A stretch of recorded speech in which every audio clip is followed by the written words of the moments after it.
Yo, this is Alex from Alphadestiny, and to have the great pleasure of speaking with Basement Bodybuilding.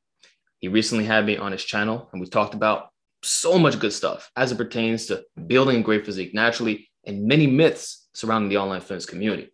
So honestly, I think your channel is a gem.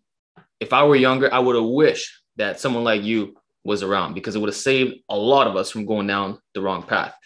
So that's why I'm so excited to talk to you today, because we're going to cover everything, proper programming for hypertrophy. And that's what you do, right? So welcome aboard. How are you doing today? I'm doing pretty good. I appreciate you having me on and giving me the opportunity to speak what my message is in front of your audience. And I think there's a big community of natural lifters here that you've built over the years. And I am honored to be someone that you pick to present my message to everybody. So as someone that's followed you and your channel for years at this point, I think it's pretty cool to go back and forth and talk about our training philosophies a little bit. So I appreciate you having me on.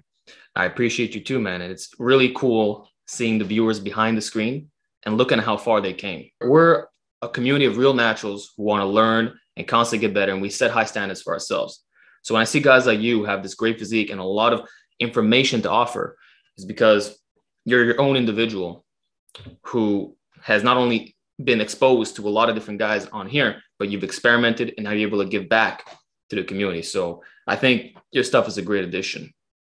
I appreciate it, man. And yeah, just to feed off that a little bit, your videos have been on fire lately. The past couple of your videos where you're talking about isolation lifts with the chest flies and everything, I think that's a huge step in the right direction. And I know you were talking about the torso dominance in one of your last videos. That was incredible. And I think that training philosophy that me and you have kind of talked about over the course of our channels, I think that's going to be the future. And I think we're slowly building a community that views bodybuilding as its own thing and not just a secondary type of training to powerlifting or power building, if that makes sense. Yeah, it's definitely starting to look that way.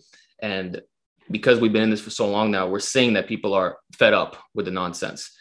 They listened to some of these hybridized methods. They didn't get the gains, and now they're torso dominant. And most of the time, it's not because of their genetics, even though that could be a factor. It's entirely due to training. And the more I just leave my biases aside, because we can't be dogmatic in this game, right? Right. The more I just do what works. I listen to the arguments as it pertains to hypertrophy, and I experiment, and I just let go of the strength training world to a certain extent.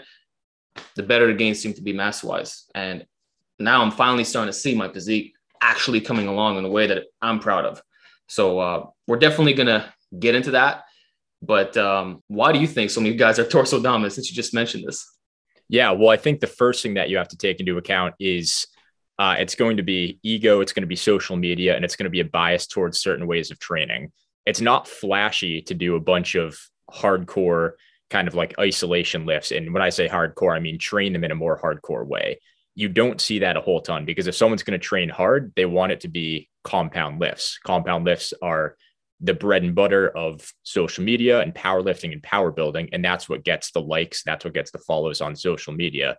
I think that's a big part of it. And I think a lot of it is there's just a little bit too much energy going into compound lifts, and it takes away from the energy, the physical and mental energy that we put into the isolation lifts. And I think that's left a lot of muscle groups on a lot of people that are training for hypertrophy lagging behind. And I know I've witnessed that in myself, where I would put all of my focus onto the big three, maybe a couple other compound lifts, but I'd be lying to myself if I actually trained my curls and my push downs, my overhead extensions as hard as I trained my bench, my dips, my squat, my deadlift. And each muscle group is built best off of different lifts. Like you can't just hit a regular bench press and think that you're going to get equal benefit for your chest and for your triceps, especially for someone with average genetics, or even someone that is a little bit more torso dominant, which I believe I am. And I know you are a little bit too.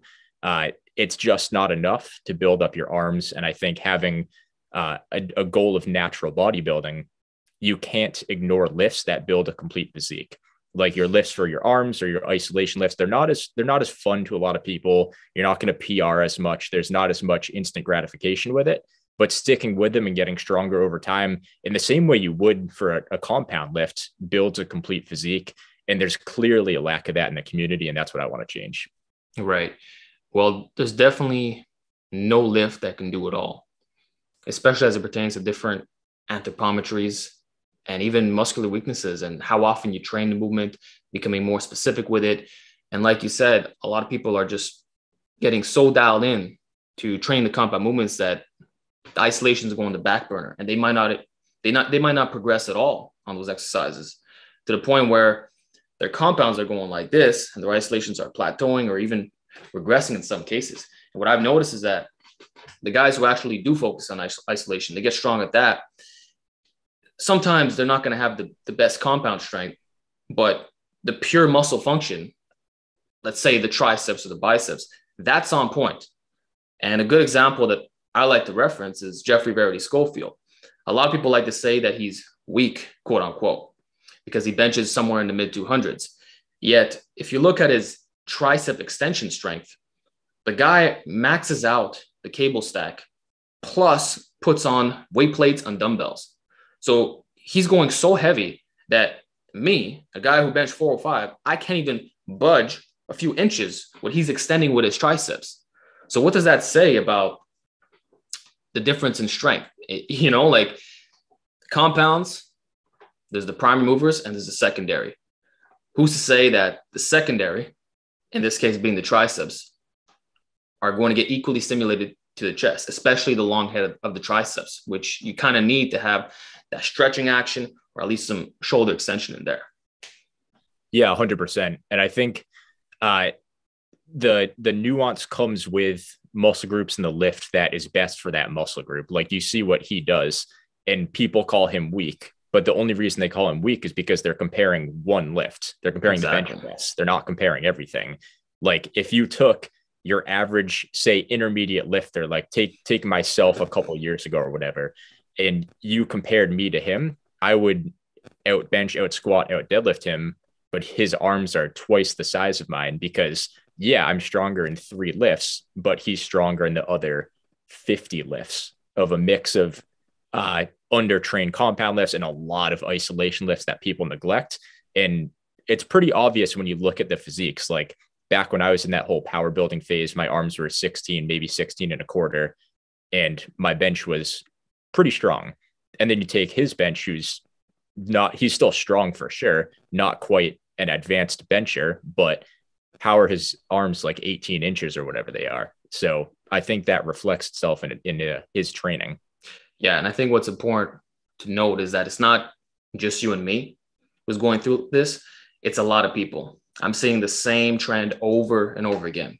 Guys get the 3-plate bench and they have 16-inch arms or 15 something. Like, is there not a pattern that maybe when you get to a certain point, you have to introduce some isolations that has to take the priority? So when you speak against some of the common ideas that are now starting to be viewed differently, it's because you experienced it. It's not just theory. It's not just like you took the bait, you fell for it, like myself and many others. And now it's like, yo, this is BS. Let's do something about it. And now your arms are finally starting to grow.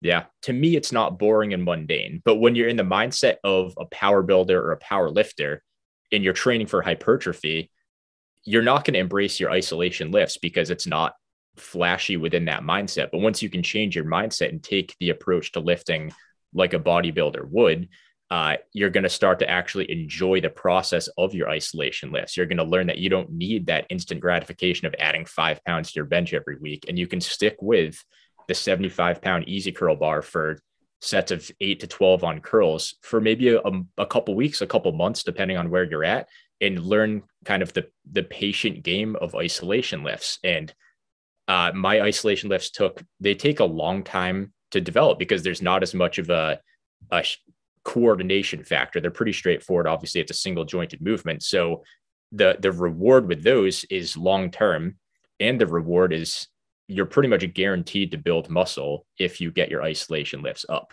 Like there's no way you can go from, say, your barbell curling 50 pounds with similar form to when you get your curl to 100 pounds for the same reps. That's not like a bunch of coordination and strength increases. That's a lot of muscle mass increase compared to something like the squat, bench, or deadlift, where little technique refinements, in strength adaptations to those lifts is a pretty big factor of getting stronger. Like I've talked about that in my real versus artificial progressive overload video a while back. Yeah, and we're going to get into that after. But what you said is true. Like with the isolations, it's guaranteed because it's the purest muscle function. If your curl goes from 50 to 100 pounds, your biceps can't not get bigger. It's literally impossible. Whereas something like a chin up, after a certain point, they might not grow any further. It could just be your back that gets bigger and bigger because that's the primary mover after all. And it's like how much you have to gain on a chin up to guarantee bicep growth. It might be such an insane amount that it doesn't even make sense. It's not efficient.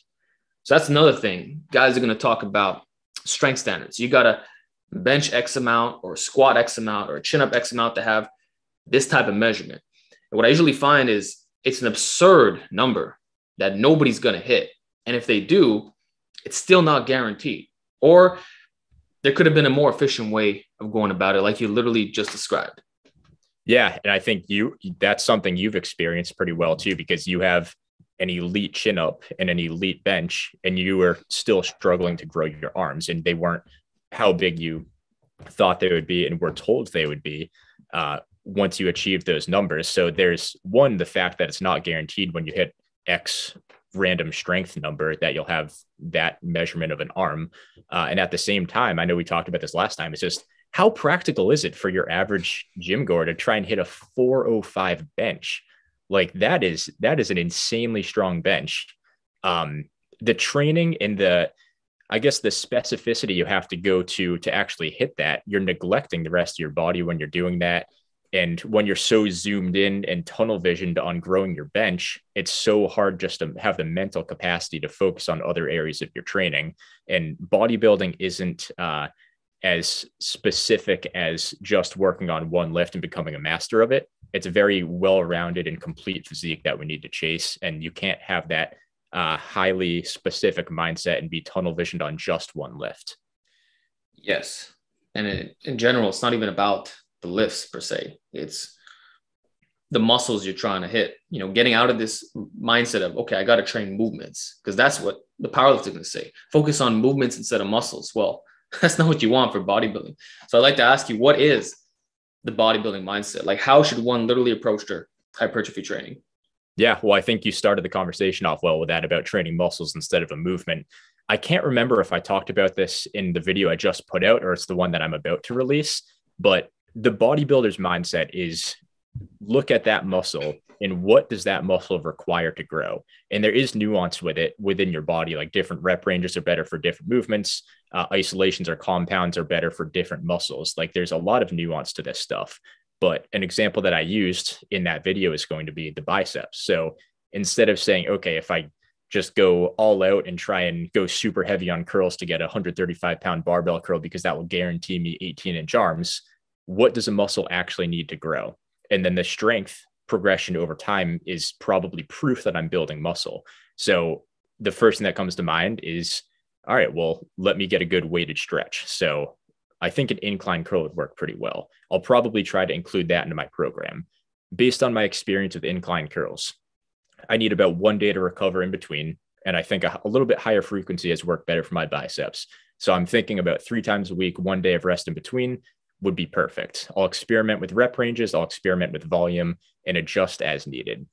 Another good thing for biceps is just to get an overall heavier lift. So I'm going to go somewhere where I'm a little bit more advantaged mechanically. So maybe some type of barbell curl would be pretty necessary to include at some point in the program. I still think the incline curls should be taking up most of my volume, but that sounds pretty good so far.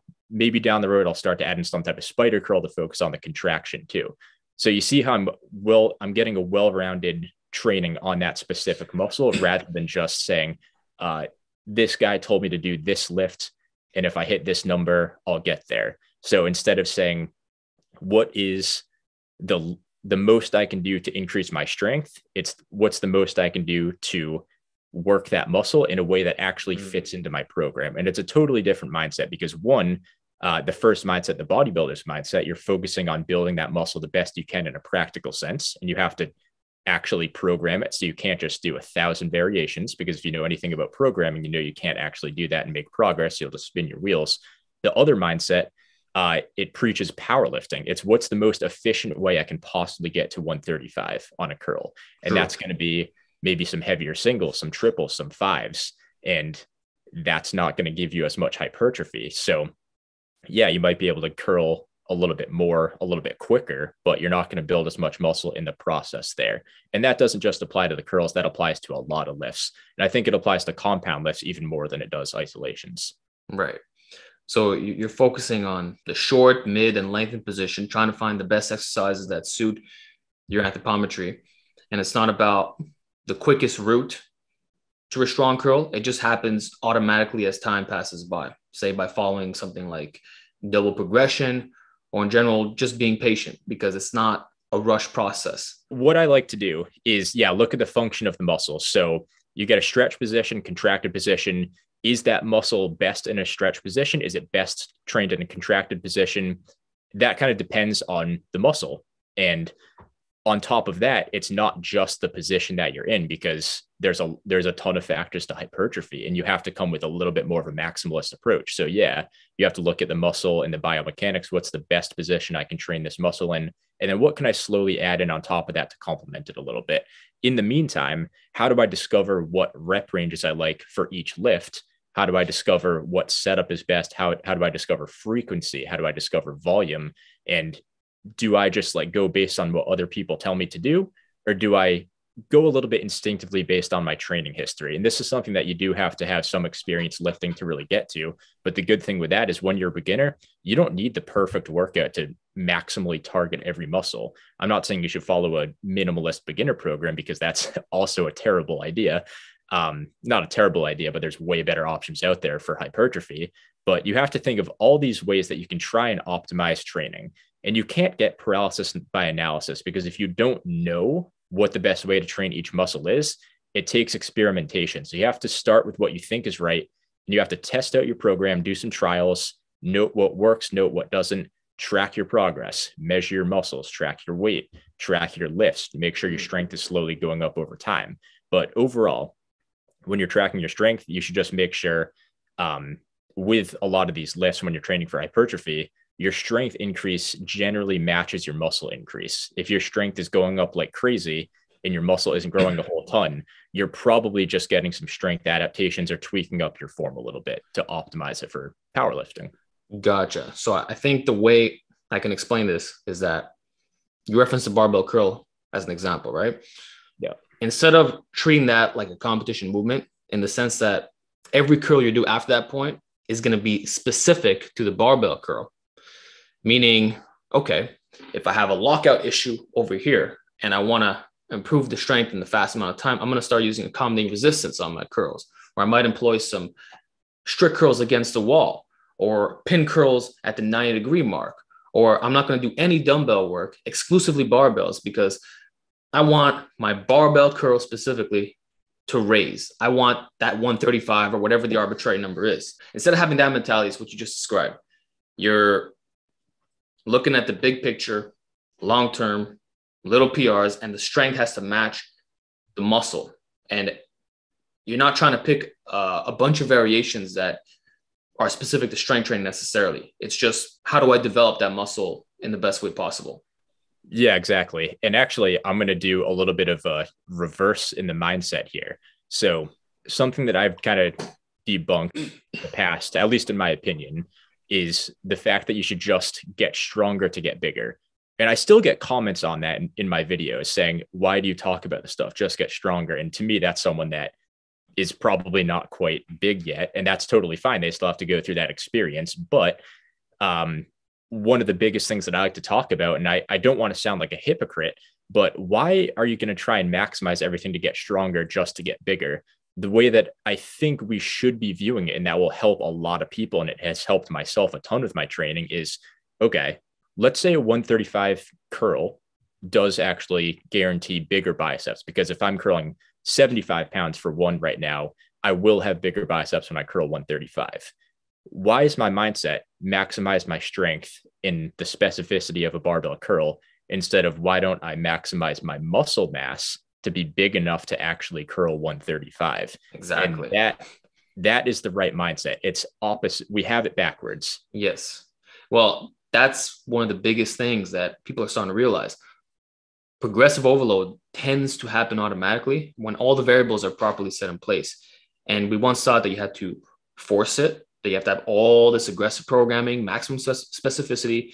And it's like, yeah, you're going to get big doing that. But what if we told you that if you're just patient, just held it out for long enough, the size of the muscle would increase and therefore your strength would also increase? Because we can't deny the fact that strength and size are tightly correlated. That's probably the number one correlation we have. But the way you're going to do that is what makes a difference. Like specificity of training is a real thing. The goal is not get strong so that my biceps get big. It's get your biceps big because big biceps are strong. It's literally like the reverse. Yeah, it's backwards. And it's at the end of the day, measuring strength is just another method of measuring how big your muscles are. It's the same thing with like weigh yourself on the scale. If you're heavier and your abs look the same, you've probably built muscle. If your arm is 18 inches instead of 16 inches, you've probably built muscle in your arms. If you're curling and tricep extending more weight than you were in the past, you're probably having bigger arms. But at the end of the day, you can't just like say, okay, well, Alex, if you were 225, you'd be bigger. And what if I told you when you were a beginner and you're like, okay, well, how do I get to 225 as fast as possible? You just eat a bunch of pizzas and you'd just get fat and then you'd be 225 and you'd say, oh, I'm bigger. It's kind of the same thing when we say, oh, just get stronger. Okay, well, what's the fastest, most efficient way to get stronger? That doesn't mean it's the best way, because at the end of the day, your training should, and it is mirroring your muscle progress, but that's within the right training. See, that raises an important discussion. Bulking, especially dirty bulking. It's true that for some exercises, when you put on a ton of fat, your numbers will climb up a lot, like the bench press being the prime example. So a lot of people are going to put on 40 pounds of fat and their bench is going to climb. But then the moment they drop that load off their body, of course, their warm max declines like crazy. And it's not because they lost a bunch of muscle per se. Sure, when you cut a lot of weight, you're going to lose some lean tissue, but it's not really that. It's actually the fact that your leverages have changed. You're less thick. There's more range of motion. As they say, there's less cushion for the push-in. So that's what these people are actually experiencing. So if your bench goes from 365 to 315, well, maybe it's because your muscles were never strong enough to actually do 365 the proper way. You just had to artificially bloat up your numbers. It's the whole bloat maxing meme. Yeah, it's another way of rushing progression. Yeah, well, it's artificial progress, because at the end of the day, if I wanted a 405 bench, I could bulk up to 275 and probably hit it pretty quick. But that's the most simplistic way of viewing it. And that's not taking the path into consideration. It's just looking at the end goal. And it's the same with even if I wasn't just to bulk up like crazy. And this is what I talk about with some artificial progressive overload. When I hit a plateau at a 275 bench when I was 19 or whatever, and I was like, oh, okay, well, my bench is stalled. So what do I do? Instead of just being patient and building a lot of muscle with more hypertrophy work in the meantime to slowly increase my strength, I turned into a power lifter to optimize my bench to try and break through that plateau. And sure enough, after learning powerlifting form, my bench got stronger. Like all of a sudden I got up to 330 and actually with better form, better bar speed, did a pause.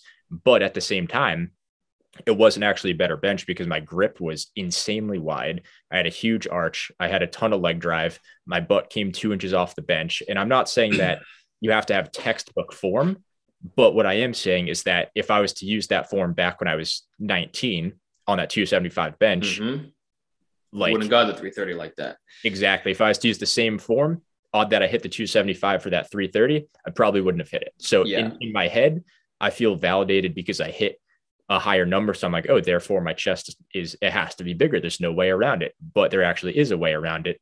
And that's using different technique. Yeah. So the reliability comes down to a few factors. There's your body weight, your leanness, and the technique that's being used. So let's say you're just a hypertrophy enthusiast and you bench with a completely flat back, always thumb away from the smooths. You never widen it out. You don't do any powerlifting techniques, no leg drive, nothing like that.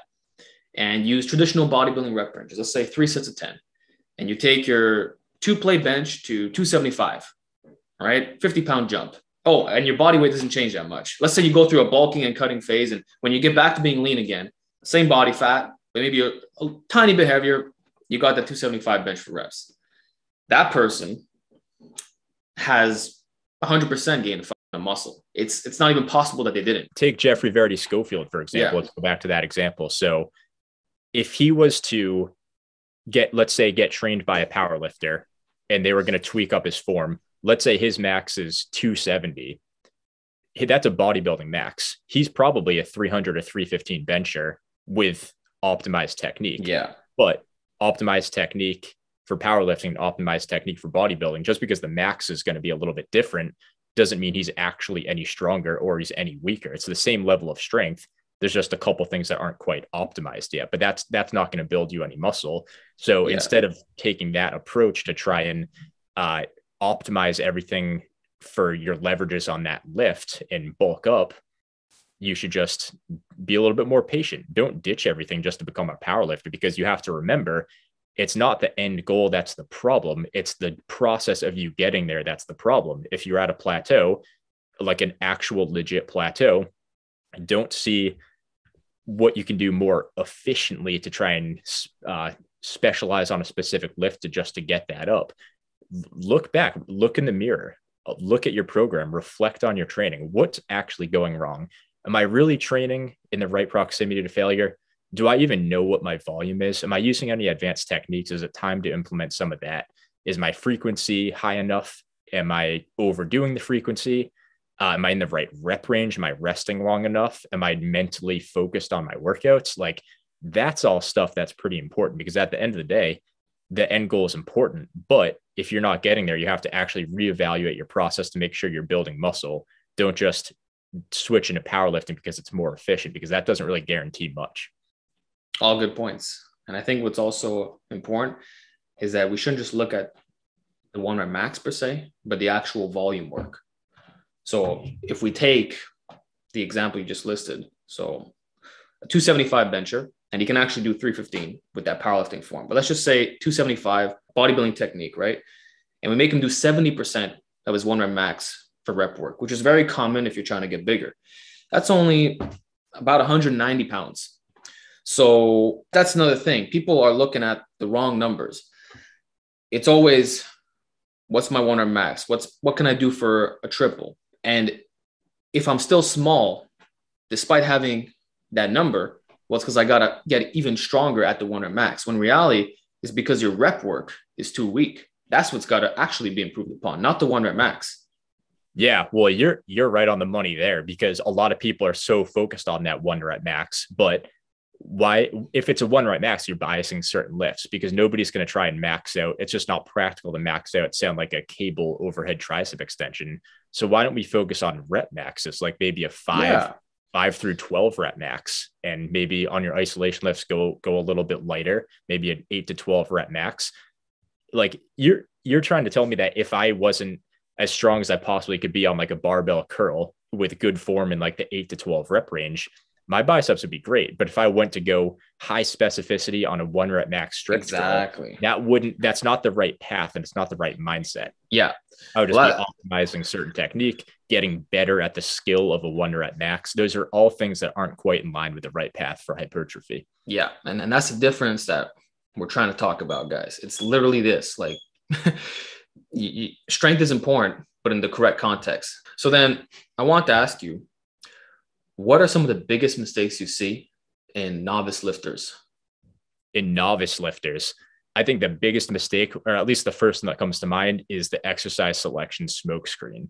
I think a lot of people are trying to optimize their exercise selection before learning any of the fundamentals. And I do think that exercise selection, while it is still really important, and I'd argue one of the more important fundamentals for a novice to learn, I think if you're not getting good at a lift, you're not going to find the solution by switching lifts. At a certain point, you have to reflect again and say, all right, maybe I need to actually practice good technique, train hard, learn proximity to failure, learn frequency, learn volume before I just keep thinking the solution is in another lift, because at one point or another, you have to make that assessment and realize that maybe it's not another lift.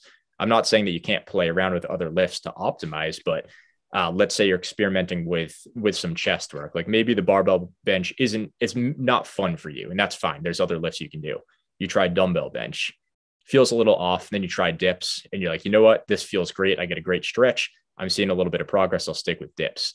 But if you're someone that says, oh no, dips don't feel right, I'm not seeing progress. Like how many more lifts do you have to cycle through before the issue isn't exercise selection?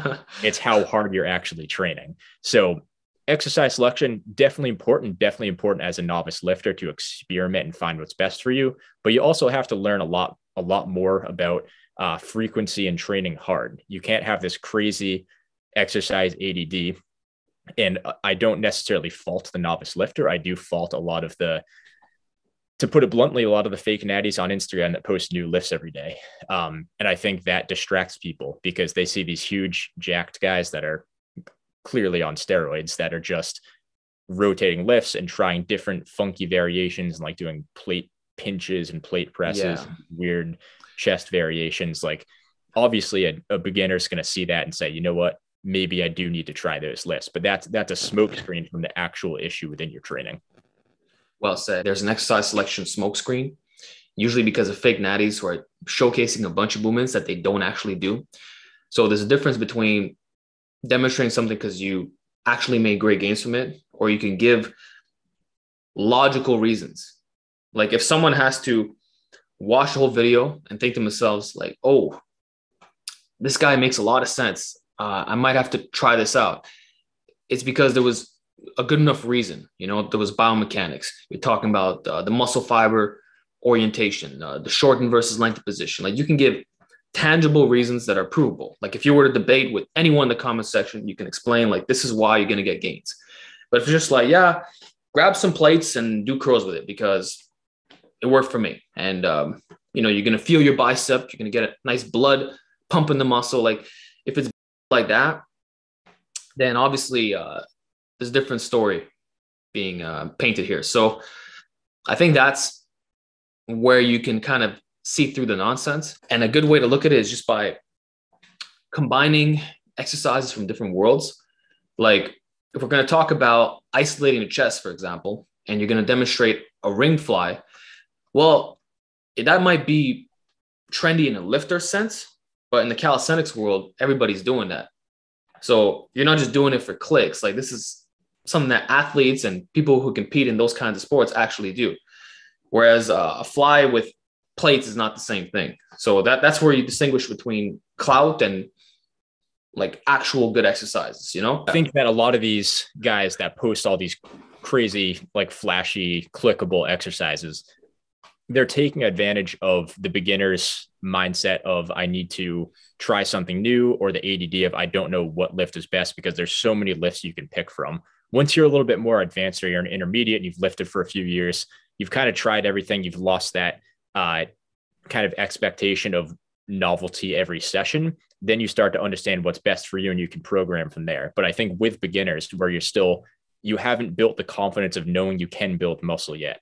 So yeah, you're trusting everything that these guys are saying, and they're obviously muscular because they're just taking steroids. But they're capturing and they're taking advantage of the beginner's mindset of it's not my training that's wrong, or it's not just that I haven't been patient enough. It's there's a new lift I'm not doing. That's the secret to unlock the muscular gains that for the past few months. And even if there are superior exercises, if you're constantly going through them all, then it doesn't even matter because program hopping is the death of novice gains, period. So if you just worked hard on some basic movements or just a variation that you like let's say you take the dumbbell bench press, you go from hitting, 35-pound dumbbells to the 70s, you're going to see some good pec hypertrophy. It might not be as optimal compared to something else that maybe some biomechanics experts are recommending these days, whatever the heck that might be. But just to say, like, novices don't have weaknesses. Their entire body is weak. And they just need to pick something and stick to it because that's what's really going to get them gains, because everything works for novices as well. That's the thing. But it won't work without consistency. Yeah. And I think you're spot on about that. I think the problem is if novices are prioritizing finding the optimal exercise before they learn the fundamentals of training hard to make progress, I think that is going to be, they are going to run into an issue with that. And my challenge to overcome that is going to be pick a lift or two lifts or three lifts or whatever fits into your program and stick with that for months, stick with that for a few months. And in that time, you can either say, oh, this isn't going to work and just half-ass the rest of the months, or you can say, you know what, maybe the lift isn't perfect for me, but I'm going to stick with it. And maybe by the end of the 6 months I stick with the lift for, I've made it perfect for me because I've tweaked my form, made it better, made it more optimal. I've gotten stronger and I've built up my mind muscle connection and I've built muscle off of that lift. Now it's a good lift in your arsenal. It's a good lift to have in your toolbox. And let's face it. You can't just, especially when you're a novice and lifting is new to you, no lift is going to feel perfect. Maybe a couple easy isolations might feel solid off the bat, but you're not going to have the coordination to have an optimal compound movement. It takes time and it takes effort and consistency. That's a good point. I remember when I started lifting, I would get immense pain in my hands when I would do dumbbell pressing for some reason. And I was like, you know what? The dumbbells aren't for me. Or if I brought my arm out to a 45-degree angle, I would get shoulder pain. So I would tuck it in all the way. This is way back. People were even talking about the tucking. But the thing is, like, sure, this is a good way to press, but there's nothing wrong with that. You know, this might not be optimal, but here's okay. But the reason why I felt pain is because I was just weak, plain and simple. Or if you do conventional deadlifts, sure, a lot of people don't have the right build to get in that deep range of motion. But if your lower back is getting really sore when you first start doing them, well, it's because you don't have spinal erectors. Like, you can literally see the freaking bones popping out. There's no muscle surrounding it. Like, I remember when I did deadlifts for the first time, I felt crippled for a week, but I was a teenager. You know, I didn't rupture my discs. I didn't get injured. It was just that uncomfortable feeling that you got to get used to. And if you give it a few months, you might find that something you thought you were not built for, you actually are. Yeah, really good point. And I think we agree on that, where it's no lift is going to feel perfect, because when you don't have much muscle mass and you don't have much coordination and you don't have much strength, like what is going to feel good? Probably not a whole ton. So improving those over time, almost saying, all right, I'm going to lock myself in, stick with this for 6 months and just commit to a couple lifts that I can slowly get better at over time. Getting better at those lifts is going to be the solution. You're going to learn how to train hard. You're going to learn your form. You're going to learn what technique, what tempo is best for you. And then once you have the fundamentals down, now, okay, maybe dumbbell bench wasn't perfect for you. Maybe an incline dumbbell or dips are better for you and you prefer that mentally. Now we can do that. You're only 6 months into lifting. You have a ton of gains to make. You have a ton of time. Yeah. You're very early. You're very early in the journey of what lifting actually is. Exactly. So on one extreme, we have guys who are changing things up constantly, but it's not doing them any favors. And then we have the minimalists who they'll actually stick to what we're talking about, but then they never break out of it. So maybe their first 6 months to 2 years, they gain a lot of muscle with these simple movements. But then it's like, okay, if it worked for me when I first started, then clearly that's what I must continue doing, right? And then that's when they get locked in to the whole powerlifting world. And that's when the muscle gains actually do start to slow down. Not because they're getting closer to the limit, quote unquote, or that it's just a natural course of you gaining less and less per year. Like, of course that's going to happen, but it's more so the fact that now you're being too restrictive. So there's building your base and then there's expanding beyond it. And I think a good example is like the old school bodybuilders. They did powerlifting, strongman, and Olympic weightlifting. But at some point, they scrapped all that stuff and just went straight into bodybuilding. But they built their base with some of these movements. They figured out what worked for them. They got the mobility down. You know, there wasn't anything lacking per se. But then at some point, you just got to specialize in the muscles you're trying to build. You build your base with it, and then you go beyond. Like with me, I use free weights for my entire lifting journey, barbells, dumbbells, calisthenics. And it's only now, way later, that I'm actually mixing in machines. And I feel like I earned that right. You know, I'm not going to lose my stabilization strength. I still know how to bench the proper way, but now I'm adding a little bit something extra that's very specific for bodybuilding purposes, like pretty much exclusively. That's what you use them for. Yeah, and it complements what you're doing well, like having a day where you can keep your coordination to just prevent injury and maintain the strength that you've built up on that. It's still high quality volume you're getting in. Stay with your dumbbell bench, and then the machine complements it because you can maximize tension without having to worry about coordination or recovery as much. And not to mention, it's quick and efficient too. That's right. And for someone like you who has a home gym, basement bodybuilding after all, you don't just have a power rack and a barbell. There's a lot of machines in there. So could you explain, I know you just said it with the coordination, but why do you like machines as a hypertrophy enthusiast and as someone who had good numbers in the big three and other barbell movements?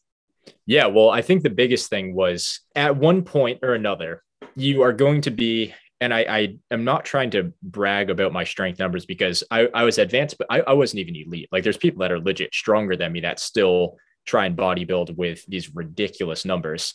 The first reason is time. That's a massive one. It would take me an hour to complete deadlifts. Like if I was doing triples at 565 on deadlifts, that legit takes an hour to warm up.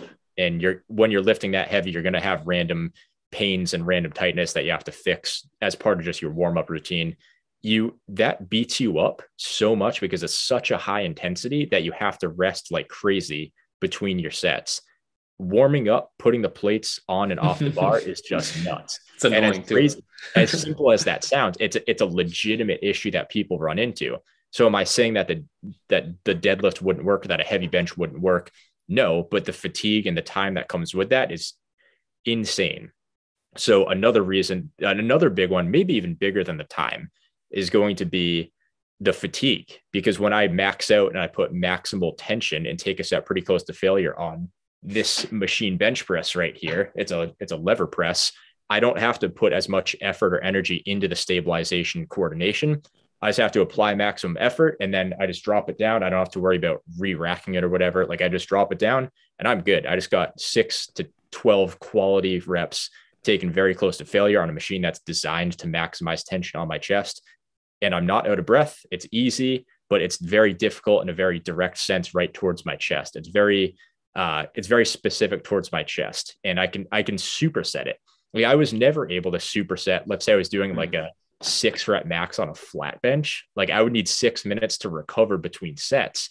And maybe part of it's a work capacity issue, but part of it's just once you get to a certain weight, it just takes a toll on you. And at what point can you justify doing that rather than doing the machine? Because let's say, and they do, in my opinion, both elicit the same amount of hypertrophy. So why would I pick the one that has all the other baggage that comes with it? I just can't quite justify that in my head. And I enjoy the machine better too. It's more fun. Okay. Yeah, there's a lot of things to touch upon there. People who aren't strong aren't going to understand this, but just the loading of the plates, the work sets you do, and the rest time that you need, because you're not going to rest 3 minutes between sets when you're deadlifting 545 and beyond. It's not going to happen. It can literally be an hour for your first exercise. And for what? Fatigue buildup and not even having a close proximity to failure for certain muscles that might actually be lagging. Why do people deadlift in the first place is the question. Probably to build the posterior chain, right? The glutes, the hamstrings, the spinal erectors. Well, why not just do a more hypertrophy directed exercise like an RDL or a good morning or a trap bar RDL? What do you do personally for hip hinges? Hip hinges, I do RDLs. I actually haven't really even been doing a whole ton of hip hinges for the first few months of this year, but I've implemented them in my program now as of last week. So I'm doing RDLs. I can go way lighter. So getting more out of less weight, which is, I know, a philosophy that you've touched on quite a bit, which is massive. And at the end of the day, just to go even more specific into the RDL, and I will have a video on this actually, the RDL, you start at the top. So you start at the eccentric. So instantly that's less fatiguing because you're not putting maximal force into the concentric. So you use the stretch reflex at the bottom to come back up. So you're getting an awesome weighted stretch. You're prioritizing and you're emphasizing your hamstrings and your glutes. So you do have to use less weight because you're not in a mechanically advantaged position compared to a conventional or sumo deadlift. and the rest time's much shorter, especially if you have a good work capacity. It's someone like myself that was an athlete before. Now I've been lifting for years. So I like to do RDLs. I think they make a lot of sense. More direct work to the hamstrings. Like I don't need to go heavy on deadlifts to maximize my back growth. Like I can do lat pull downs, pull ups, machine rows in like 30 minutes and get in like 12 sets. And I can do that multiple times throughout the week. And that was just random numbers right there, but it's easy and efficient. It's hard, but it's hard in a very direct sense that it's on the muscles, not on my recovery and my fatigue. Yeah. And also like when you do a conventional or sumo deadlift, there's going to be a lot more quad involved. Hence why you can lift heavier weights. But it's like, who's doing that to build their quads? You know? Right. It's so just extra fatigue you don't need. It doesn't make sense. You know, in addition to the rep ranges that people use when they do these dead stop motions. So it's like, if you do a squat variation that's very quad biased, then you hit an RDL, and then you're doing an actual back workout that has enough volume to drive growth. Like there's nothing that can possibly lag. Like you don't need to do these powerlifting movements. And like people got to get in the trenches and experiment what we're saying, because it is the truth. Like, I don't know how else to put it, but there's the fatigue, the time. And like you said, for some reason, it's easier to recover from between sets when you do like machine chest presses. Like when I went to the gym, I loaded up 4 plates aside on that hammer strength chest press. That's 365. And I'm doing that for like reps of 6 to 8, somewhere around there. I felt fine right after. But if you tell me to do like an AMRAP on a flat bench, bro, that's rough. Like you got to rest 5 minutes for one. And then your second set's like, oh my God, I do not want to do this. And then everything that comes after that point, there's so much fatigue that's generated because of all the coordination, everything that you talked about, because it's not just brute force, you know? So hypertrophy wise, like, is it really going to make a difference if the proximity of failure is on point? That's why, like, just not being married to movements, just doing what freaking works. That's where we got to be focused on. 100%. And at the same time, just another point to finish this one up on is you have to think about the rest of your workout too. So obviously with all the factors we listed, I think we've kind of debunked the importance of doing a powerlifting style movement to start the workout off. Not saying to avoid compounds, don't twist my words here, but you shouldn't be training them in a powerlifting fashion. Yeah. And to build off of this, the reason why I stopped growing muscle and why I plateaued when I was powerlifting, even when I was deadlifting crazy amounts of weight, is after deadlifting triples or even fives for that matter, or singles or whatever for an hour, the last thing you want to do is hypertrophy work. Like I remember trying to do pull-ups and I was like, man, I've been in the gym for an hour and 10 minutes. I used to have to take pre-workout. Now I don't even do that anymore because my entire workout's done within an hour. And then I'm like, all right, well now mentally and physically I'm exhausted and I'm in my head, I'm already thinking, okay, well I got stronger at my deadlifts and progressive overload. That's all I need. Exactly. So this stuff matters. So I'm going to half-ass my accessory work and then just like get my volume in to think that I'm still growing because you got to do a couple bicep curls at the end of your deadlift session or whatever. Yeah, it's a common sentiment. And guys, they actually brainwash themselves into thinking that this is okay. Like they low-key believe, you know, and I've been guilty of this myself. Like you want to believe that, yeah, I did my deadlifts. That's the most important part of the workout. It smashes a bunch of muscles, you know, like I should be okay if I go a little bit half-assed on the accessories, you know, but it's like, it doesn't work that way, you know? And I've seen this with some powerlifters. They're like, why I don't do pull-ups anymore? Not a knock on anybody, but I'm just saying, if you're going to drop your pull-up volume to hyper-specialize in deadlifts, your back is going to look worse. Say hello to a less impressive V taper. I'm telling you, that's what's going to happen. And I try not to have a big ego in this game, but if you look at my back, the width in general, I'm just going to call it out. It looks better than a lot of natural powerlifters who deadlift way more than me. Yeah, you know, you have a legit back. You have an elite back. I know muscles are somewhat subjective because we have no true way to measure them, but I've seen this across even in my comment section on my videos. People say you have the best back in natural YouTube fitness, and I 100% agree with that. And I think, I mean, it's not like you're deadlifting all the time and doing all these crazy fancy variations. Like you've been there before. You've deadlifted heavy, almost similar to myself. Actually, you were way stronger than I was. So props to you for that. But at the same time, a lot of it comes down to we're tricking ourselves into thinking that getting bigger is as simple as just getting stronger on these big powerlifting lifts where we can load up a ton of weight. At the end of the day, let's see, what was my point here? Okay, so that's a feel good mindset. And are those powerlifting lifts easy? No, they're not easy. They're hard, but you get the gratification every time you go to the gym, because especially if you're training in a powerlifting way where you're somehow PRing on one of your sets or doing an RPE PR most of the time, you get hooked on those little PRs and you get instantly satisfied because you feel like you're making progress towards something. But at the end of the day, if you feel good because you got 6 reps instead of 5 on your third set, but everything else was the same, like, yeah, you might be getting a little bit better at powerlifting, but you can't allow that, like, oh, sweet, I did it. I hit the PR. The rest of the workout doesn't matter. Let me just half-ass it. You can't let that mindset start to kind of encroach within your training program. And that's what I noticed happen to myself. That's not really something I've talked about before, but could you relate to that at all? Yeah. So a few things I'll say. Well, first of all, I appreciate what you mentioned about the back, like I credit that to weighted pull-up specialization, not powerlifting. Like deadlifts help my yoke. So I will admit that the traps and the whole upper back thickness definitely helpful, and it built my lower body to a crazy extent, which all of them have in common. Like I will always give them props. If they got shredded, they entered the bodybuilding stage, they're going to have some impressive ass legs, no doubt. But the lats, I'm sorry, you need better exercise selection. So the pull-ups are money, right?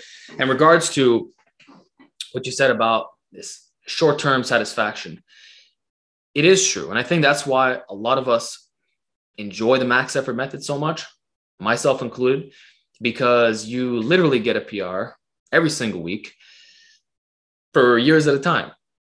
So I can't remember the last time I didn't get a PR with the max effort method. It might be 5 pounds. It could be extremely minuscule. But the thing is, when you rotate constantly, it's just the way it's designed, right? You're going to get a little bit better at something. And if it's not the weight itself, it'll be the RPE, like you mentioned. So you can hit the same load, but it moves that much quicker. So instead of an RP 9, it's an RP 8. And it's like, I'm getting somewhere. But if you actually look at your physique in those attempts, you look the same. So the physique changes happen years later. And that's what I've noticed in myself. It's never like a couple months into a strength specialization phase where I look that much more impressive. It's when I'm looking at older pictures. And when I say old, I mean like 6 months to 3 years in the past, right? I look at that and I'm like, oh, damn, yeah, I did improve. So it's like, you won't even realize it until the gains already happen. It's like a kid who's getting taller. He doesn't notice that's actually happening. Yet the people around him can see like, yeah, this is what's happening. Yeah, that's a really good point. And I think that's another good example of you continuing to grow, even though you're implementing more hypertrophy work, maybe a little bit less on that max effort method, powerlifting stuff. I know you've transitioned more into a little bit more of bodybuilding, especially recently with a lot more of your cable back training and your pull-ups and whatnot, but you've kind of always done the pull-ups, but you're making more gains off of adding a lift that most people would start to half-ass or write off. And a lot of those lifts get written off and they don't get talked about because they're not flashy. Like if you were to post you maxing out on a deadlift on Instagram or whatever, that would get 10 times more likes than you hitting a high quality set of 10 on your, you name it, your ghetto. Oh, the ghetto lat pull down. Yeah. Yeah. But even though that's over the course of the long term, what will accumulate into a bigger back. Well, that's why also like this whole topic of satisfaction, you have to learn to love getting stronger at these less important movements. Like when I get a PR on the ghetto lat pull down, I'm like, yeah, because I remember when I used to do 3.5 plates. Now I'm way past that. So I can look at older footage. I'm like, this is good stuff, but there's no competition for that. And most people don't even do that exercise. You certainly can't do it in the gym, Right. So, and even if you buy your own cable setup, maybe you don't have the same dimensions as my rack, the same foot placement. It could be totally different. Basically, you can't even standardize the exercise. Yeah. But that's what makes it so good and so personalized, because now you don't care about impressing anybody or being like emotionally attached in the sense that like, okay, I got to post this to look good. It's just, all right, I'm going to focus on getting stronger and watch what happens. And lo and behold, you see some back improvements. And this goes for anything. And I Yeah. think that's also what's fun about the home gym. It's your stuff, and you just got to master your equipment. It's not master the big three. It's all right, I'm going to get good at this machine, this machine, this machine, and raise my performance in all these isolations or whatever it is. Yeah, that's actually one of the things that I did with my home gym is so the first thing I got, I think I talked about this and when I had you on the channel is I bought a barbell before I bought a couch. And I just, that's kind of funny. But once I got the machines and the cable towers and whatnot, I ended up selling my bench and the squat stand that I had at the time. And I didn't even buy a squat rack for a couple months. Like I obviously have this Titan one right here, but I took my time to see what I could really do without barbells whatsoever. And not that I was using them a whole ton when I did have all these machines, but I was like, okay, it's gone. I'm selling them in order to make more space and combine them into one. And my training didn't really change much at all. Like it was the same. It was great. And I had to learn to maximize other methods. And I think there's something so great about the standardization, but at the same time, it's a double-edged sword because now we're all sacrificing other things other tools that we can use in our toolbox to get bigger just because they're not standardized. So you take something like the barbell, like, yeah, everybody can have access to a barbell. It's very straightforward, but you have certain machines that have different leverages and different brands and whatnot. But you don't want to limit yourself to just the barbell because there's so much in these machines and these cables that we have now that aren't standardized. They're not universal. Mm-hmm. But at the same time, one thing that I've thought about is if, let's say, those machines were universal and the standards for those machines or those cables were as high as we have standards of the big three, how much bigger would we all be? That does get you wondering, eh? Because like on two fronts, we can say standards can either make people greater or make them worse in the sense that now they're going to constantly compare themselves to others, or they might think that it's so high that it must therefore be unrealistic because that's just the pinnacle of strength. Or you can just say like, oh yeah, we actually are capable of doing this and let's just all kick ass.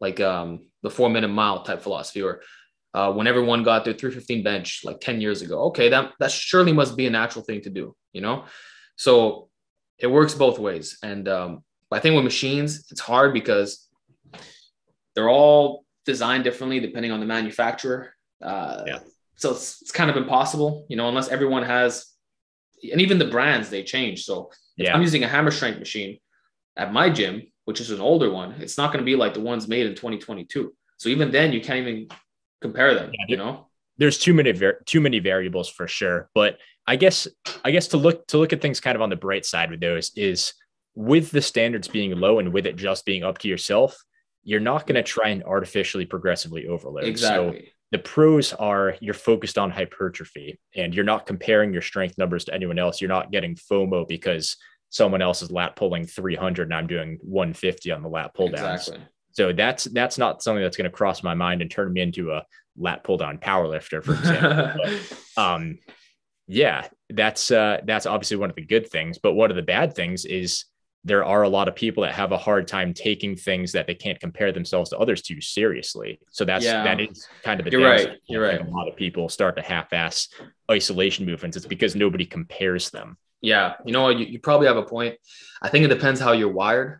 Like maybe someone who's more motivated to get a home gym and they've never seen anyone hit certain numbers, they're just going to push it to the limit until that thing is like ruined, or if they're just unaware, like, because there are some freaks out there that lift in their basement and they're not even on social media and they just max out all their machines or they get so freaking strong. And then you see them come out one day, people are like, what the heck? Like these guys were here the whole time, but it's true, and like I can give, I don't know, a super basic example. I recently got this chest expander device, which was something that people used like 100 years ago. It's a very old school device. A lot of grandpas had it. I bought one, and I didn't do any research on the standards. I don't know what the hell guys are lifting on that thing, but it comes with like 5 springs that are attached. Yeah, I saw that on your Instagram. Yeah, and that's like the maxed out version, right? So my goal is to max it out, you know. I'm going to take my sweet time with it, but I want to be able to do every position I want with those 5 springs. And I don't know if that's good or bad. I don't really care. All I know is if I can't budget right now, then at some point I want to be able to. So if I'm at 3 to 4 springs, then okay, let's just get stronger from here on there. And I'm just going to get bigger as I do that. But it's like, maybe if I were to look it up, guys are going to say, well, that's actually impossible. You're not allowed to do 5 springs on certain movement patterns. But because I don't know what it is, I'm just going to go for it regardless because I don't care. Like, I'm just going to see.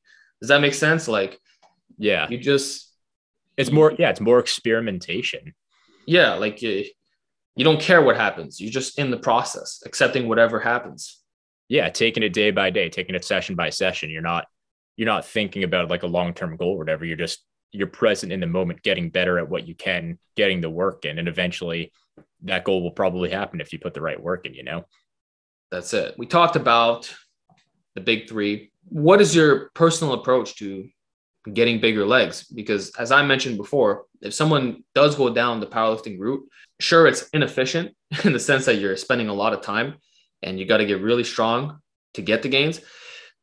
But at the same time, it does work.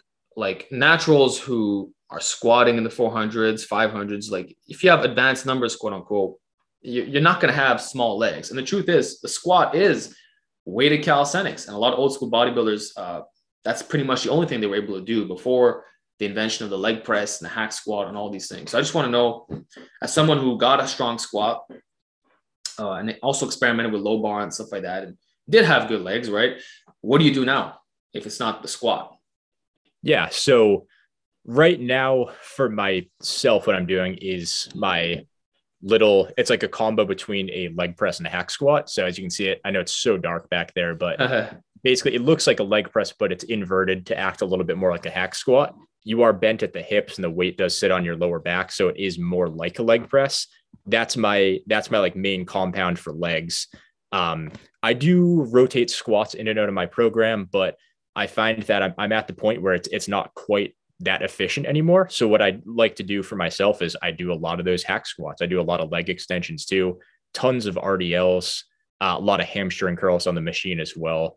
But what I like to have clients do is some of them squat, a lot of them do safety squat bar.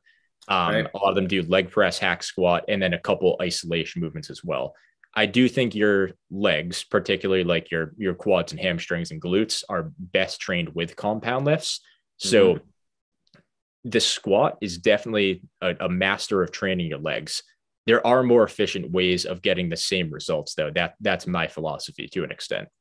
Yeah, and I wouldn't disagree with that either. A hack squat will do everything that a barbell back squat could do, but it's directed more to the quads, and you're taking out the stability.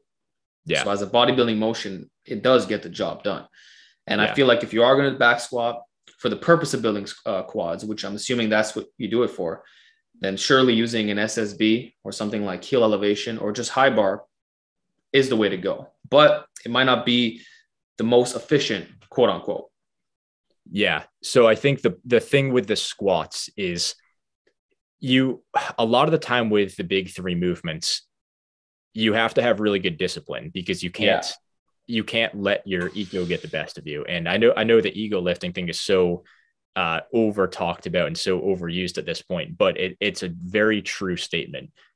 When I couldn't do a bench press, there was a point where I couldn't do a bench press without using powerlifting form because my ego would just get the best of me. So I would always start to arc and start to widen my grip.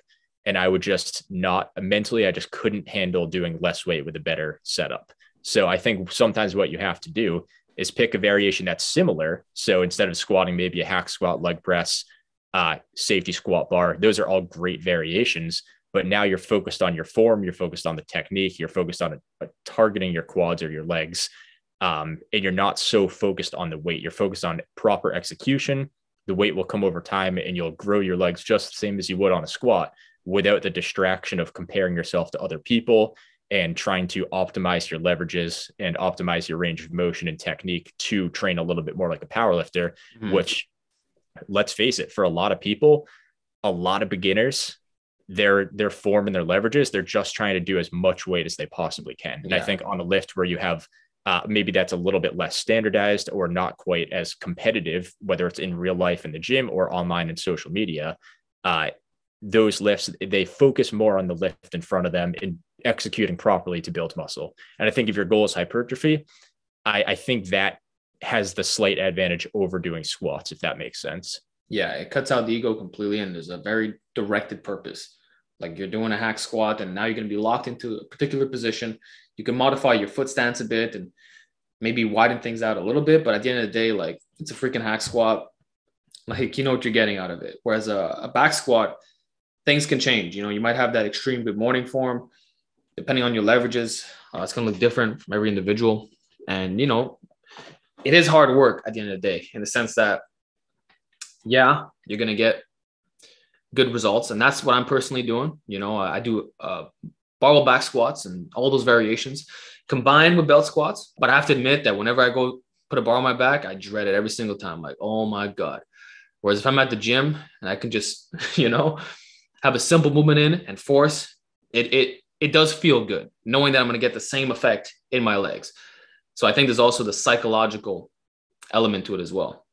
Yeah, well, it's a lot to take on, because you have to be you have to be like almost like a monk to train a squat with like the discipline to just focus on yourself.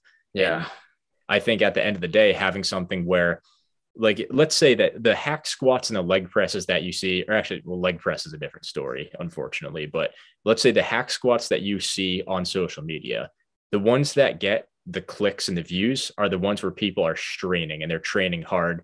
They're going deep and they're like barely getting reps, but they just keep going because they can. Versus the squats that you see are just people with crazy optimized leverages, doing a low bar squat directly to parallel or above parallel with a bunch of weight. And I think chasing proximity to failure and the right way to train, like you see bodybuilders do with the hack squats, I think ultimately that's the better end goal to have, of training hard and not worrying so much about the weight, but still trying to get stronger over time. And obviously training with a good proximity to failure. And you'll need the proper weight to do that anyways. But at the end of the day, it's not the weight on the bar or the weight on the hack squat that matters. It's the progression over time that matters, and the accumulation of the volume that you're doing in the meantime. Well freaking said, man. Can't add anything to that.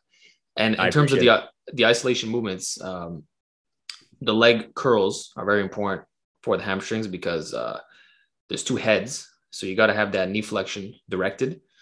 So RDLs by themselves aren't enough. And the leg extension, it's going to hit your quads in the short position.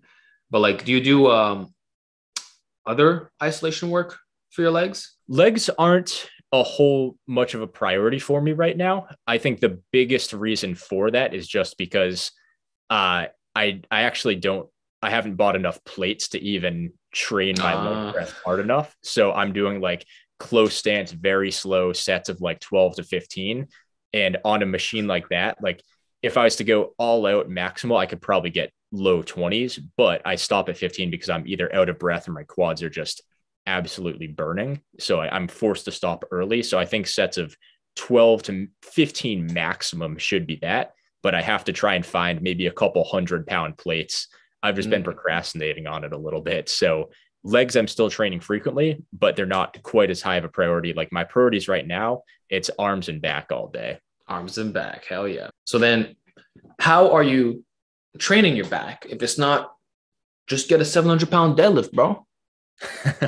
Well, that's how I used to train. And I realized my back only grew from the isolation, or not the isolation, but the hypertrophy lifts I was doing. And I was like, okay, so the muscles I'm training with these compound lifts are still, even though I'm strong, they're not as big as where they were. What are my two best muscle groups? They're my shoulders and my back at the time.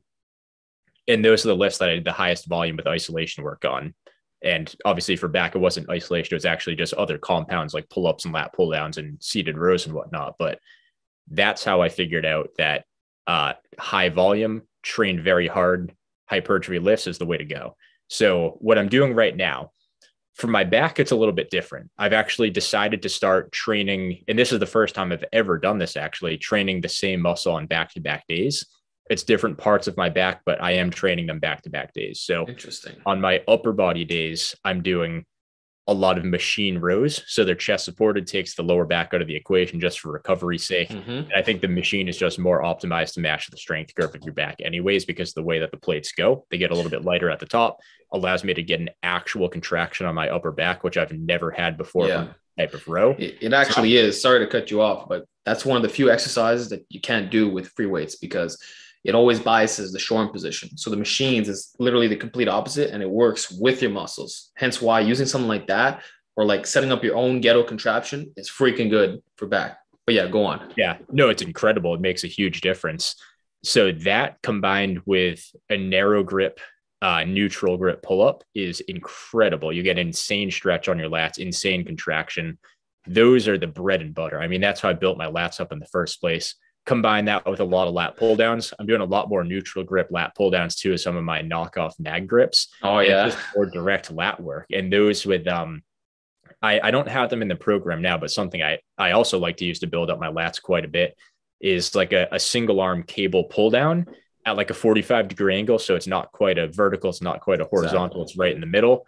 I will probably talk about this at some point in the future, but you see a lot of people do like the optimal biomechanics way of training them, but it's their form is strict. It's perfectly strict. They're just moving like a robot. Mm-hmm. While that might be targeting at best, I tried that for a few weeks and I don't know if it's just me. I have to experiment with it a bit more, but I couldn't stand it. I was like, there's no way I actually grew from that. So I went back to doing them with a cheat form to overload the eccentric a bit, because the strength curve on your back is just, your eccentric can handle so much more. So I'm like, why am I limiting myself with such strict form?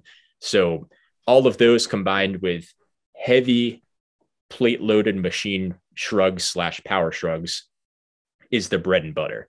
These are incredible. And I actually have to give you props to that, because back when I was like younger, I was like 18 or 19 getting into lifting. You were talking, that was when you were doing a lot of your rack pulls and power shrugs, and you were talking about the weighted stretch. And that was like the first thing that really opened me up to a lot of this stuff. So at the time, the gym I was going to had a lunge machine and it had a set of high grips that were like just below knee height. So what I would do is like put 7 plates on each side and just do insane volume on power shrugs and get the weighted stretch.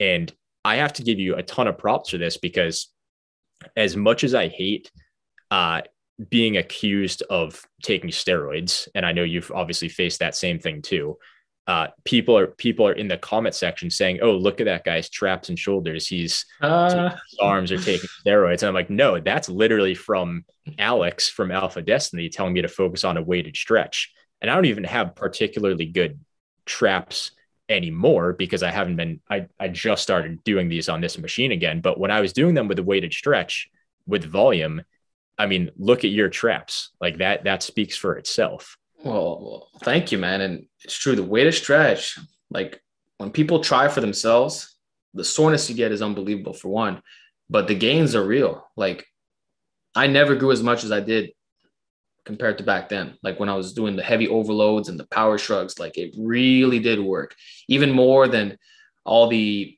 more optimized stuff that I do now. You know, maybe there was a slightly higher injury risk in some respects to what I was doing. And some of it did include a lot of ego lifting, but the principles were sound, you know, power shrugs, just getting that pulling sensation on the traps. It really does work. It sounds like your training is basically all machines and you're not doing any barbell rows or dumbbell rows, nothing like that. I'm honestly not. And I'm making really good gains. Like you'll see, hey. You'll see the thumbnail I have on my video coming out Monday, which is the part 2 to the video I released yesterday, Friday. My back looks insane. Like the mid back and the lats are starting to rebuild and actually get even bigger. And I have to credit that to the machine rows.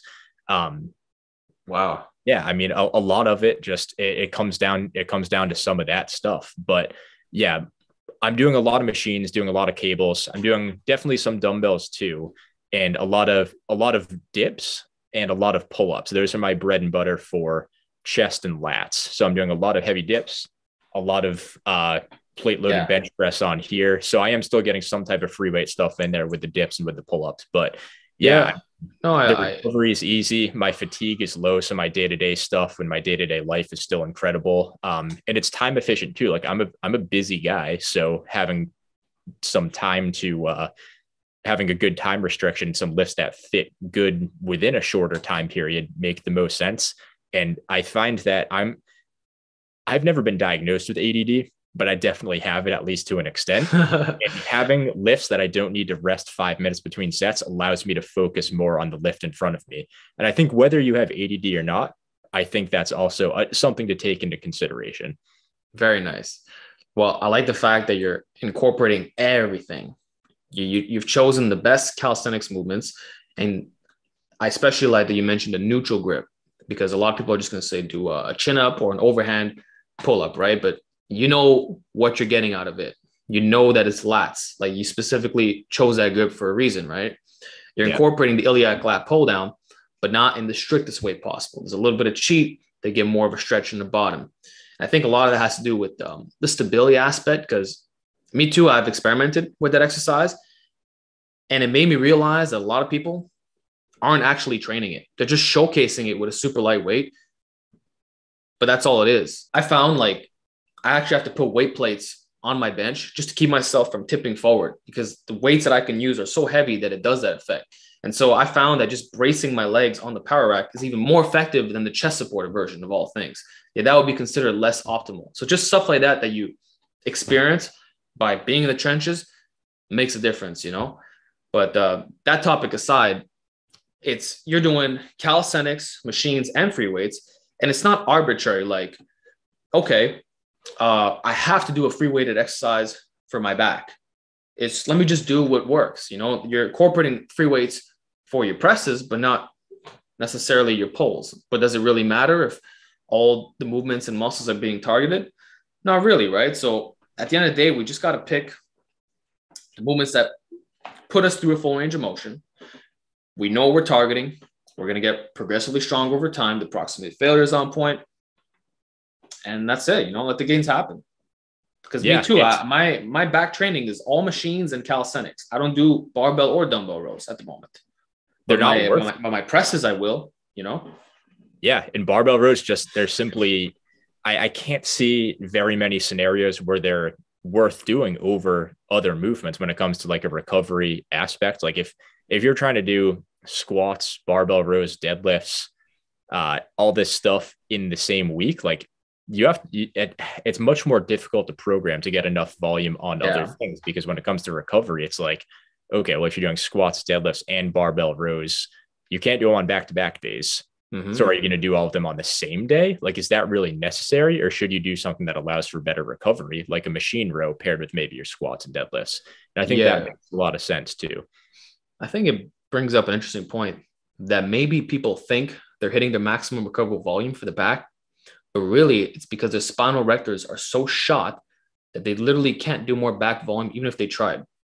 So the solution in that case would be drop the heavy axial loading stuff. That's going to allow you to do way more. And two, go beyond, like add in a bit of machine work. If you do plan on sticking to some of these more conventional exercises, the combination is really what's going to aid in the overall recovery process and allow you to do more overall. Because like I've seen some people comment on my high volume upper body workouts, and they're like, yo, that's an insane amount of volume for the back. But I'll be honest and say that I don't really find that it is. Like, it's moderate volume, but it's not high. Like if I'm doing 3 back movements, compounds, that is, like a wide grip lat pull down, a chest supported row, and then another row variation. I don't know about you, bro, but I find that's very doable. Like, it's not too much. Yet no, a lot of people will look at that and say, that's a crazy amount of volume. And the thing is, I know where they're coming from, because they're doing deadlifts and barbell rows right beforehand. So of course it's too much for them, because they're already so drained that adding that stuff would bury them further.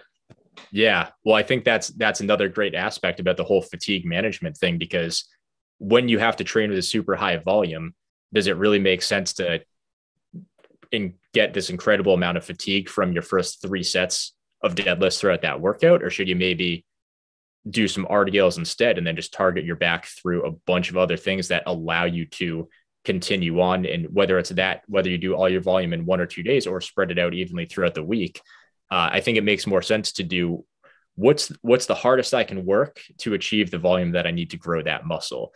And just to keep it real for a second with back training, like, who actually cares? And I'm talking to people that are training for hypertrophy, who actually cares more about their spinal erector growth than their traps and rhomboids and lats? Like, just to keep it real, for an aesthetic physique, if you're looking to bulk up and build muscle, those are the muscles that you should be prioritizing a little bit more. And I don't want to sound like a hypocrite to try and prioritize some muscles over others, but that at the end of the day, your physique will look way better if you have a highly developed upper back and lats. And the other things like your spinal erectors, for example, those can still grow. Yeah. Maybe not optimally, but if you're doing RDLs and squats, like, they'll still grow. It won't be optimal because you do have to grow enough for more most volume people. but yeah. What was that? They'll grow enough for most people. And it's like, yeah, we want spinal erectors, but that shouldn't be the dominating feature to the point where you don't even have a V taper, you know? Right. And I can say that people who do calisthenics usually have pretty spinal erectors because they don't do any hip hinges or any lower body training for the most part. So you're never going to maximally develop it just from body weight movements. It's not happening.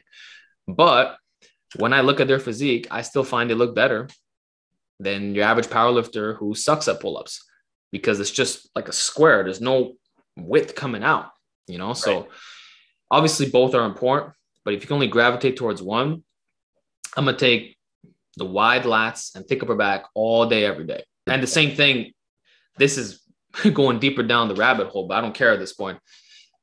Most people want a bigger upper body than legs. They didn't get into training because, I want freaking massive tree trunks. Like, sure, to a certain extent, but everyone wants the big guns, the chest, the back. Like, let's just be honest. Upper body is more aesthetic, but that's my bias. I don't want to infect you with that, you know? Yeah, well, I agree with that, because I don't think very few people get into training just for legs. And I think the same goes for powerlifting. Like, I think it's okay to venture out and chase other goals. Like, I didn't get into training to become like an elite level recreational natural bodybuilder. Like, I got into training to get some bigger arms and like maybe a bigger chest too.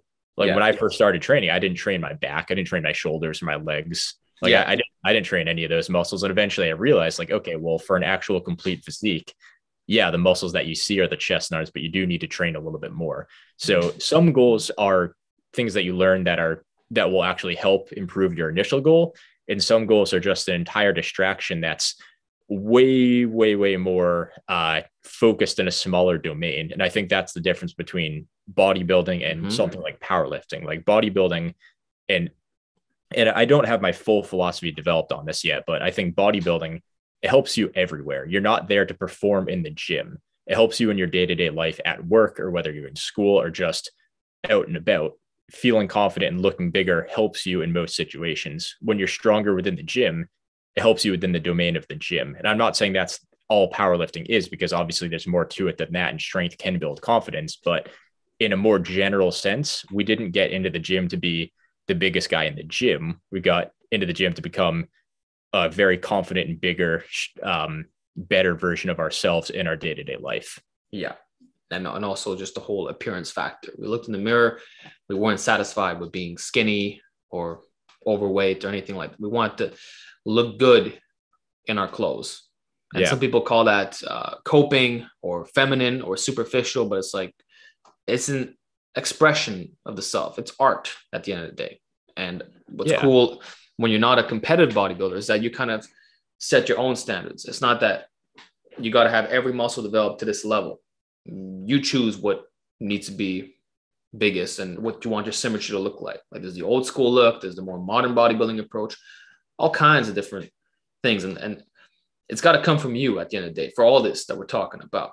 Whether you want to be an athlete or a bodybuilder, if the reasons aren't right, at some point you're going to quit, and you're never going to have that deep satisfaction. You're going to be just hammering away at the gym and wondering, like, why am I even doing this? Why am I killing myself for these numbers or this type of physique when it's not my goal? So on that topic, I actually want to ask you, what are some of your biggest lifting regrets that if you can go back in time, you'd be like, yeah, I wouldn't have done this? Yeah, I think my biggest lifting regret is And I know this is something I talk about a lot to some people who might be getting old, but it's getting into power building. I think the reason why it's so difficult for me is because deep down, I knew it wasn't the right way to go. Because when I first started in the gym, I was actually smarter in my first year of training than I was when I was like an intermediate doing my power building, in my opinion, because I was training a push pull split. So I was doing a push day, chest, shoulders, tries. Second day was going to be legs, back, and biceps. Typically didn't do a whole ton of legs. I'll be real when I was a beginner, but Relatable. I recognized that high frequency worked really well. Slow progressive overload, but not chasing any numbers. I didn't do any barbell lifts whatsoever. And I was making incredible gains. I did post my video of like my entire lifting journey and transformation. And even myself looking back, I can't believe how good I looked in 4 months of lifting or 6 months of lifting. I looked incredible. And I think it's because I didn't follow a minimalist beginner program to ease myself into lifting. I went in, I did a little bit every day. I do like 2 lifts for each muscle group. I didn't know a whole ton about weighted stretch or biomechanics or optimal or whatnot, but I would do my dumbbell bench and some cable flies. I do some lateral raises. I do some push downs and some overhead extensions, a few pull-ups, a little bit for legs, but that's very inconsistent. So I won't touch on that. A couple of rows, dumbbell rows and whatnot. And I just go in, I do a little bit, wouldn't do overkill volume. I'd recover. And I was in the gym like 7 days a week. And that's how I like to program for beginners is don't do these ridiculous workouts 3 times a week that scare you from the gym. Cut that in half or do even less. Go into the gym for like 30, 35, 40 minutes and just crush it. Build the habit 5 or 6 days a week, 4 times a week works too. And then slowly get better at it from there. And that's how I started off training. And then eventually I got brainwashed into the whole push, pull legs, just do your big 3, 5x5, all that kind of stuff. And that's where my training really fell off. And that's where I lost my drive to bodybuild. And I know that sounds extreme, but I just turned into a power lifter. And I had this terrible black pilled mindset that hypertrophy lifts didn't work. Isolation lifts were useless. All that matters is that I PR'd on my bench 5x5 or whatnot that day, and the rest of the work didn't matter at all. And I quit lifting for 6 months because of that. And it was the natural bodybuilding community on here that revived my love for bodybuilding. It was that and the combination of my time away from the gym that brought me back into lifting with an entirely new mindset. So there's a few people that I have to thank for that, but you're definitely one of them. Thank you. No, and that's what I really liked about you and your channel. You truly speak from the heart. And I think that's what like drew me to your videos. Like you were speaking purely from experience. And the thing is, you're able to back up everything that you say with facts and logic. So you're not just someone who's ranting and doesn't have a solution. It's like you've been in the trenches, you know what's up, and now you're giving back. And it's just, I relate to you so much on what you're talking about here, because I feel like so many of us went through the exact same path. We started off making really good gains. You know, me too. I ran a certain kind of bodybuilding program. And I remember my first year, I made all kinds of muscle gains and I looked phenomenal. There was nobody my age who looked like that. Like I was super aesthetic. And after that, I started following the powerlifting channels. I got really into their stuff and started programming more like them. And I noticed that that's when my aesthetic gains started slowing down. It's not because we put on so much muscle that our progress was slowing down, like we talked about earlier. It's just that the whole mindset was wrong. And you end up wasting a lot of years. But the good news in all this is that we're able to give back because we've been there, done that. We're not just talking smack. Like in a way, our suffering was for a reason, so that we can help people moving forward. Yeah. And we're helping ourselves too. It's like, yeah, obviously we're helping the community, but even our training ourselves. Yeah. Now we're learning more to keep giving back. And like, I started the channel as a way just for me to articulate my thoughts and just keep them on a platform so I wouldn't forget them. And then I've got a bunch of people to thank that like found those thoughts, AKA my videos, and were like, this is some legit stuff, because I thought I was alone. I thought I was the only person. And I was like, shit. I mean, I don't like the way that the lifting culture and the lifting community is.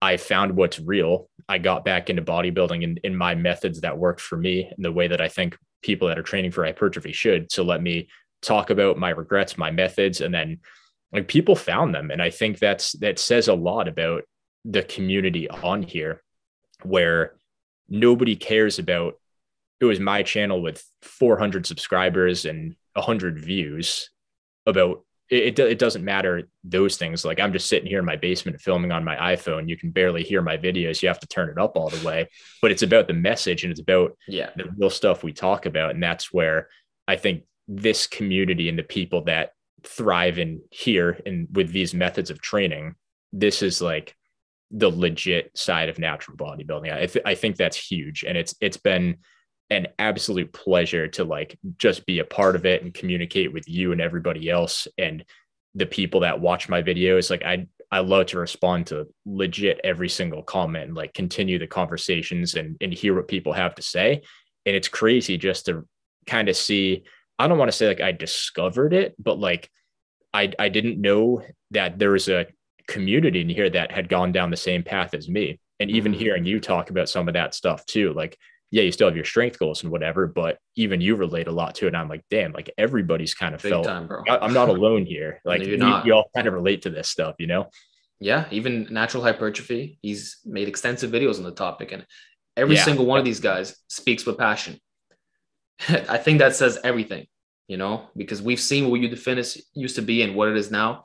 And there's absolutely a difference. Like you came in at such a good time. Like this is the golden age of the natty fitness scene. Like it's beautiful, honestly. And it's my honor to have you on the channel. And I just want to keep seeing you grow because I genuinely like what you do and you're offering what I believe is the correct message. So, man, keep doing your thing. I'd love to have you again on the channel for more discussions. Like we can go on for so much more stuff. And I still had extra questions to ask you. I don't know. I kind of like the vibe that we ended off there. So like, is there anything else you want to add for training wise? Anything I might've missed?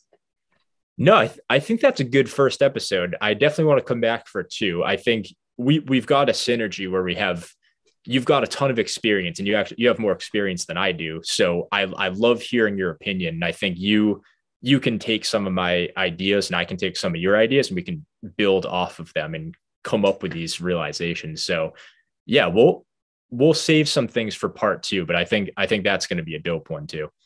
Sounds awesome. All right, then. So we're going to end off on that. Again, I want to thank you for being with me today. If people want to learn more about you, where could they do so? Basement Bodybuilding on YouTube. That's where it's all at. I have an Instagram, Basement Bodybuilding. You won't see a whole ton on there. I'm not the biggest fan of Instagram, but check out the YouTube channel. It's an awesome community. We're all having a ton of fun. And we're learning a lot and we're communicating. We're building a new training philosophy. So it's great. I have a ton of people to thank and I love being a part of the community. So yeah, feel free to come by and check out the channel. Fantastic. I'll be sure to provide all those links in the description box.